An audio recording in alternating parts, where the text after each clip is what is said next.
प्रकरणाच्या मुळाशी येताना गुडी कंती नरसिंहहुलू विरुद्ध स्टेट कंसात गुडी कंती नरसिंहमुलू विरुद्ध स्टेट कंसात 1978 एक SCC 115 कंस बंद या प्रकरणामध्ये न्यायमूर्ती कृष्णा अय्यर यांनी असे निरीक्षण नोंदविले की कंसात जामीनाचा मुद्दा हा स्वातंत्र्य न्याय सार्वजनिक सुरक्षितता आणि सार्वजनिक तिजोरीवरील भाराचा आहे या सर्वांचा असा आग्रह आहे की जामीनाचा मुद्दा हा विकसित न्यायशास्त्र हा सामाजिक दृष्ट्या संवेदनशील न्यायिक प्रक्रियेचा अविभाज्य आहे। शेवटी आरोपी किंवा दोषीचे वैयक्तिक स्वातंत्र्य मूलभूत आहे।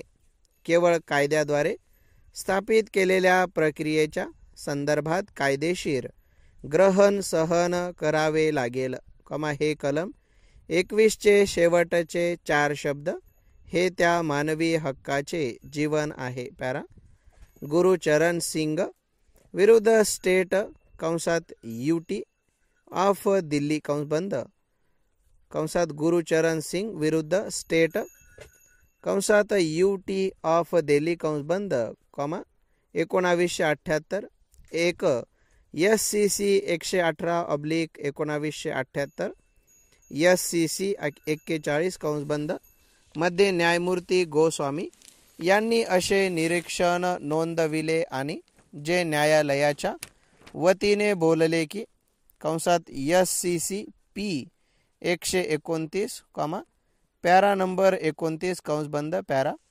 जामीन देण्याच्या बाबतीत कठोर साचा असू शकत नाही।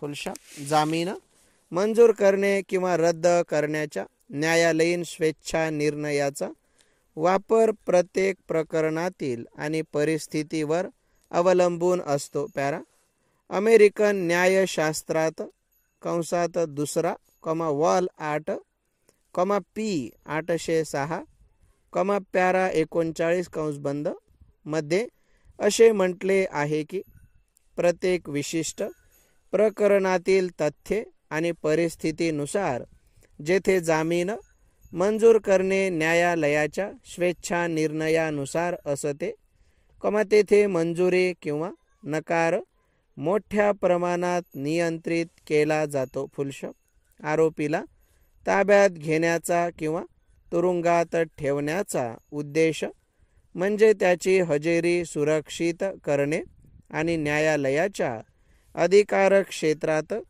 सादर करणे आणि न्यायालयाच्या निकालाची खात्री करणे। फुलशॉप प्राथमिक चौकशी ही आहे की मान्यता किंवा बंधपत्राचा तो परिणाम होईल का। पॅरा अशा प्रकारे हे स्पष्ट आहे की जामीन मंजूर करायचा की नाही हा प्रश्न त्याच्या उत्तरासाठी विविध परिस्थितीवर अवलंबून असतो ज्याचा एकत्रित परिणाम न्यायालयीन निकालात येणे आवश्यक आहे। फुलशॉप कोणतीही एकच परिस्थिती सार्वत्रिक वैधता मानली जाऊ शकत नाही किंवा जामीन मंजूर करणे किंवा नकार देण्यासाठी आवश्यकरित्या समर्थनीय आहे असे मानले जाऊ शकत नाही। फुलशॉप पॅरा संविधानाच्या मूलभूत हक्कांच्या प्रकरणाशी संबंधित अनुच्छेद 21 हा कराराचा तारू आहे।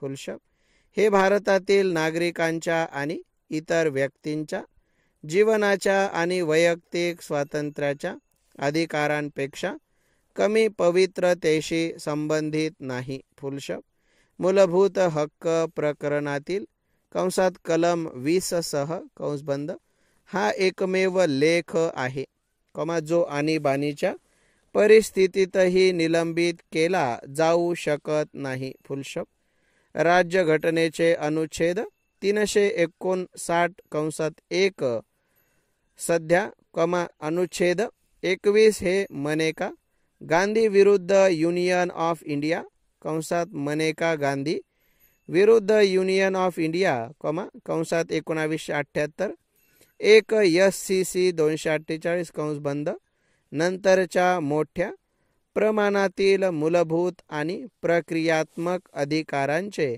भांडार आहे. पॅरा.